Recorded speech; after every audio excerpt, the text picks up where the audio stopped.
kita mesti lihat waktu itu rupiah menguat karena rupiah itu kan adalah flow currency ya. Jadi ya, kalau ada flow masuk rupiah menguat, kalau ada flow keluar rupiah melemah. Nah, kita lihat rupiah menguat tembus 15.000 sampai ke 14.600-an ya waktu itu ya. Itu memang kita lihat ada flow besar masuk ke Indonesia di pasar terutama pasar obligasi. Nah, eh, harapannya waktu itu investor ngelihat memang US sudah sampai di peak ya dari sisi kenaikan suku bunganya. Jadi ini udah di puncak seperti yang Pak Peri tadi kan bahwa ngelihatnya market ini sudah peak dari sisi kenaikan suku bunga di Amerika. Nah, eh, seiring dengan jalanannya waktu, kita lihat ada beberapa data-data dari Amerika yang keluar, misalnya ya, unemployment di Amerika ini rendah terus ya, employment-nya ini kuat sekali. Nah, itu juga ini ya, PCE ya, PCE salah satu indikator yang dipakai oleh The Fed untuk melihat berapa besaran kenaikan inflasi di Amerika ini sempat memperlihatkan nggak turun ya, stubbornly dia ada di level yang tinggi.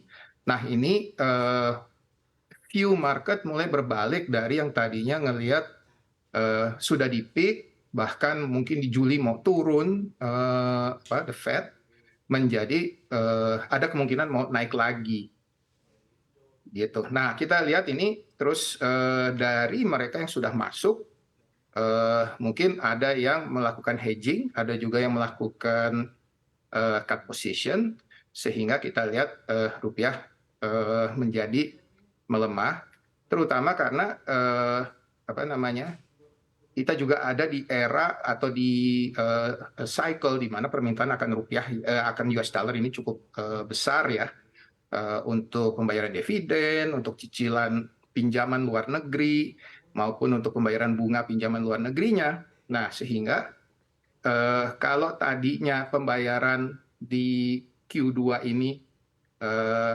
ditopang oleh masuknya uang ke Indonesia, jadi outflow-nya itu ditopang oleh inflow. Nah, kita lihat inflow-nya berhenti, outflow-nya jalan terus. Outflow-nya tadi ya untuk pembayaran cicilan bunga, untuk pembayaran dividen, untuk pembayaran cicilan dan bunga tadi ya. Nah, rupiah merambat pelan-pelan naik ke atas. Tapi kita lihat memang antara 14.500 sampai 15.000 ya rentan yang wajar sekarang, sehingga begitu dia dekat ke 15.000, nah ini berbalik lagi. Kita lihat hari ini kejadiannya ya. Rupiah sekarang ada di level 14.800-an gitu ya. Baik Pak Branko, kita lihat dana asing ini keluar hingga 1,74 triliun rupiah begitu ya sepekan terakhir. Padahal kalau berkaca pada sentimen-sentimen dari data ekonomi domestik ini semuanya juga mayoritas baik begitu. Artinya apakah masih ada potensi kalau dana asing ini masih akan terus-menerus keluar? Nah, kita lihat ada beberapa faktor ya. Kita lihat over weekend ini memang padat data ya, data keluar, datanya mix. Ada yang berkorelasi positif terhadap kenaikan suku bunga di US, ada yang berkorelasi negatif terhadap kenaikan suku bunga di US. Tadi ya dari employment data kita udah bahas. Juga kita lihat pembicaraan mengenai budget ya, ceiling di US itu juga udah tidak menjadi faktor. Nah, kita lihat market udah lebih confident ya untuk masuk ke investasi di emerging market. Nah, faktor itu aja sudah mendukung lagi untuk penguatan dari rupiah. Nah, yang kita perlu perhatikan juga adalah biarpun ada keluar 1,7 triliun di minggu terakhir, ya ini related banyak ke tadi itu ya, data yang mau keluar ini seperti apa gitu ya. Untuk employment juga kita lihat mengenai budget ceiling di US itu pembicaraannya. Kita mesti lihat juga bahwa selama 1 bulan, jadi di bulan Mei itu 7,3 triliun yang masuk ke Indonesia. Jadi ini kalau kita lihat ada juga faktor mungkin profit taking ya.